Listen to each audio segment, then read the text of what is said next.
Hi, my name is Cindy Lopez, and this is my research articles presentation for child development. The 5 articles include Children, Nature, and Mental Health by B. Rose, Don't Just Sit There, Pay Attention, Content-Rich Instruction for Preschool, Inside the Fantasy Lives of Kids, and Doctors Enlisted to Deliver Early Literacy Message by Dr. R. Myers. The first article, Children, Nature, and Mental Health by B. Rose, is a wonderful article on the best medicine for the human soul, nature. Nature provides children with multiple opportunities for learning, to include problem solving, social connections, building resilience and competence, and helping children to focus. Studies have shown that a child with ADHD can concentrate better just after 20 minutes outdoors. Nature stimulates curiosity. Children love being able to go outdoors and look at butterflies and flowers and rainbows and be able to jump in a water puddle. Seeing all these things, the birds, being able to plant a garden, all this builds curiosity, and it gives the opportunity for an educator or a parent to start talking to the children, helping enhance learning through communication, social skills, and linguistic. There's development cognitively as well as emotionally. There's stress reducers in the outdoors. When a child sees birds fly south, or when a child sees weather change and the trees change color, the seasons change, this can build resilience and help a child learn confidence in building that resilience. This is an important article that reminded me that the nature is probably the best classroom that we could ever be given to us.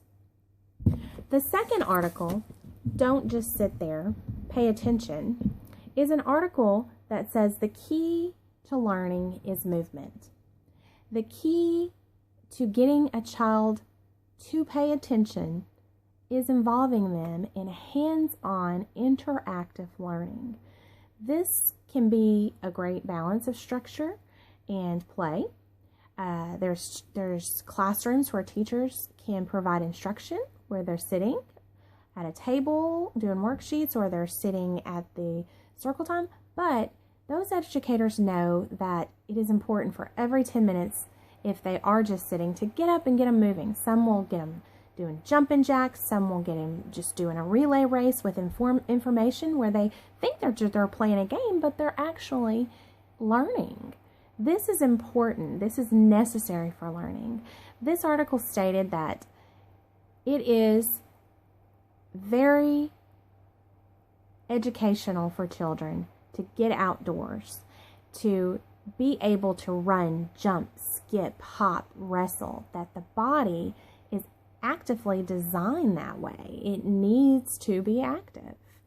The better an educator or a parent can get a child involved that way, then the less behavior problems, the less attention problems, and the more fun a classroom would be. The third article stated that for a content-rich instruction in preschool, a teacher needs to be very effective in guiding and helping children master content. That there needs to be a really great balance between structure and choice. That instructional planning is so important when it comes to providing a content-rich classroom that involves thematic instruction. Being able to walk in a classroom and know that the lesson plan for that week is dinosaurs. That not only is the bulletin board a dinosaur-themed bulletin board, but the blocks have things in it to create in the learning of dinosaurs, that the sand table has fossils in it, that there's fossils to examine and rich books that have all this content to teach them about dinosaurs. This is one way that a classroom is content rich, that teacher spent the time to plan accordingly, that teacher gave the effort to put in to that classroom so that those children can learn effectively.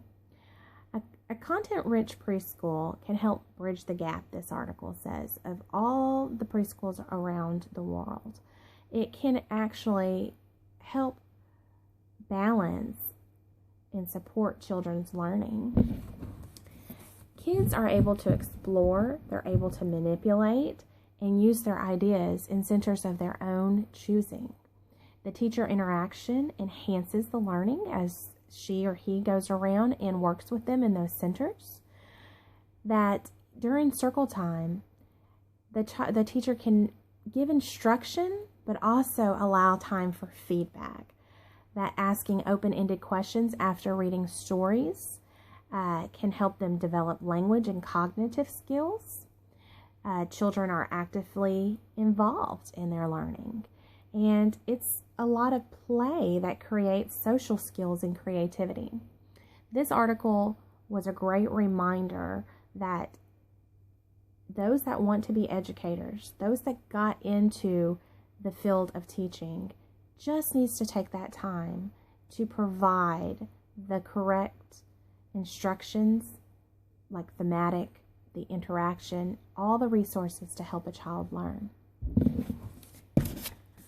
The fourth article, Inside the Fantasy Lives of Kids, says that there is magic behind make-believe and pretend play.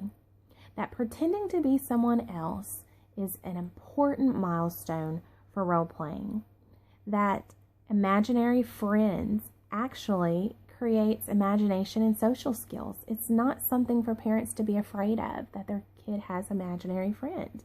It's not something that the parent needs to argue with the child and say, oh, that person's not there, let's get a real friend. It's a time for a parent or an educator or caretaker to just say, oh, what's your friend's name? Well, how's your friend doing today? What are you going to do today? Those are questions that can create communication skills. The child can develop linguistic and language skills that's going to help them. And eventually that imaginary friend will go away, the article says. Also, another milestone is feeling scared.